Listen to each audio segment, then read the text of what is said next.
Ibrani pasal 7. Sebab Melkisedek adalah Raja Salem dan Imam Allah yang Maha Tinggi. Ia pergi menyongsong Abraham ketika Abraham kembali dari mengalahkan raja-raja dan memberkati dia. Kepadanya pun Abraham memberikan 1/10 dari semuanya. Menurut arti namanya, Melkisedek adalah pertama-tama Raja Kebenaran dan juga Raja Salem, yaitu Raja Damai Sejahtera.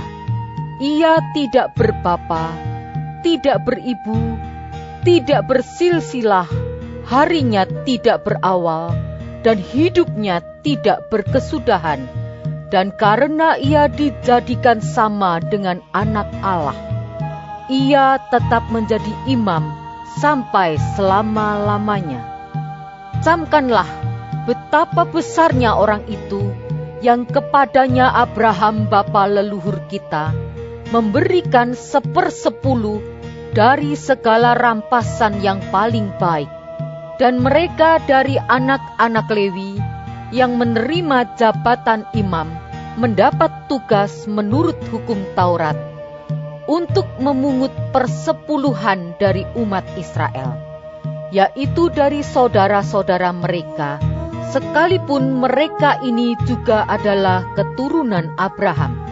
Tetapi Melkisedek yang bukan keturunan mereka memungut 10% dari Abraham dan memberkati dia, walaupun ia adalah pemilik janji. Memang tidak dapat disangkal bahwa yang lebih rendah diberkati oleh yang lebih tinggi. Dan di sini manusia-manusia fana menerima 10%, dan di sana ia yang tentang dia diberi kesaksian bahwa ia hidup. Maka dapatlah dikatakan bahwa dengan perantaraan Abraham dipungut juga 10% dari Lewi yang berhak menerima 10%, sebab ia masih berada dalam tubuh bapa leluhurnya ketika Melkisedek menyongsong bapa leluhurnya itu. Karena itu, andai kata oleh imamat Lewi telah tercapai kesempurnaan. Sebab karena imamat itu, umat Israel telah menerima Taurat. Apakah sebabnya masih perlu seorang lain ditetapkan menjadi imam besar menurut peraturan Melkisedek, dan yang tentang dia tidak dikatakan menurut peraturan Harun? Sebab jikalau imamat berubah, dengan sendirinya akan berubah pula hukum Taurat itu. Sebab ia yang dimaksudkan di sini termasuk suku lain. Dari suku ini tidak ada seorang pun yang pernah melayani di mezbah. Sebab telah diketahui semua orang bahwa Tuhan kita berasal dari suku Yehuda, dan mengenai suku itu Musa tidak pernah mengatakan suatu apapun tentang imam-imam. Dan hal itu jauh lebih nyata lagi jikalau ditetapkan seorang imam lain menurut cara Melkisedek, yang menjadi imam bukan berdasarkan peraturan-peraturan manusia, tetapi berdasarkan hidup yang tidak dapat binasa.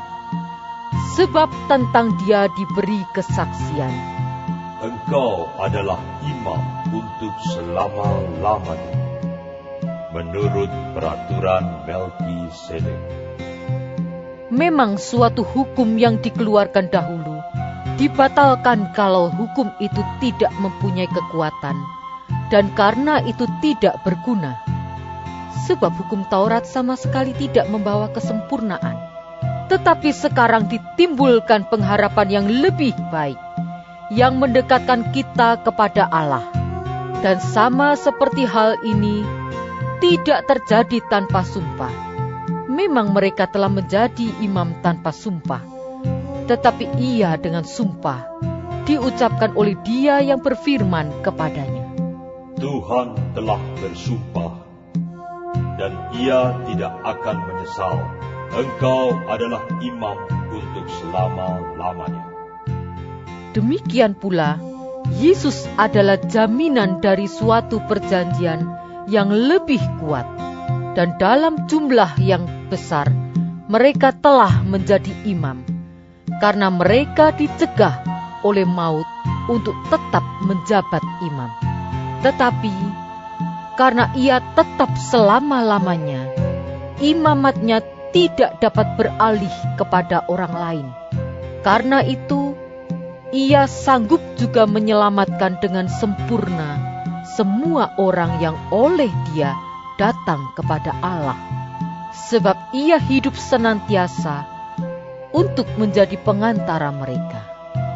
Sebab imam besar yang demikianlah yang kita perlukan, yaitu yang saleh, tanpa salah, tanpa noda, yang terpisah dari orang-orang berdosa, dan lebih tinggi daripada tingkat-tingkat surga, yang tidak seperti imam-imam besar lain, yang setiap hari harus mempersembahkan korban untuk dosanya sendiri, dan sesudah itu barulah untuk dosa umatnya. Sebab hal itu telah dilakukannya satu kali untuk selama-lamanya, ketika ia mempersembahkan dirinya sendiri sebagai korban. Sebab hukum Taurat menetapkan orang-orang yang diliputi kelemahan menjadi imam besar. Tetapi sumpah yang diucapkan kemudian daripada hukum Taurat menetapkan anak yang telah menjadi sempurna sampai selama-lamanya.